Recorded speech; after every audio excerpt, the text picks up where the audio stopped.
বেলুড়ের গঙ্গায় এসেছে বান, আর সেই সময় গঙ্গা পারাপার করছে যাত্রী বোঝাই লঞ্চ। বানের জেরে গঙ্গার ঢেউয়ে দুলছে লঞ্চ, সেই ভিডিও সমাজ মাধ্যম ফেসবুকে হয়েছে ভাইরাল। জানা গেছে গত পরশু অর্থাৎ বুধবার দুপুরে লঞ্চটি যাত্রী নিয়ে দক্ষিণেশ্বর থেকে বেলুড় আসছিল। কিছুটা যেতেই বান আসে, লঞ্চ তখন প্রায় মাঝ গঙ্গায়। সেই সময় যাত্রীরা আতঙ্কিত হয়ে পড়েন। লঞ্চটি দক্ষিণেশ্বর থেকে বেলুড়ে আসছিল। কিছুটা যাওয়ার পরই বান আসে। লঞ্চের দুলুনিতে কেউ কেউ বমি করতে থাকেন। যদিও সবাই নিরাপদে পৌঁছান ঘাটে।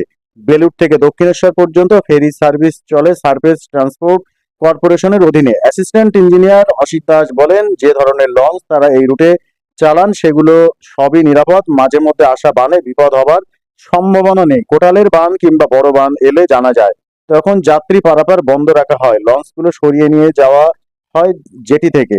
কিন্তু তারপরও কেন এই গাফিলতি, এবং বান যখন মাঝ গঙ্গায়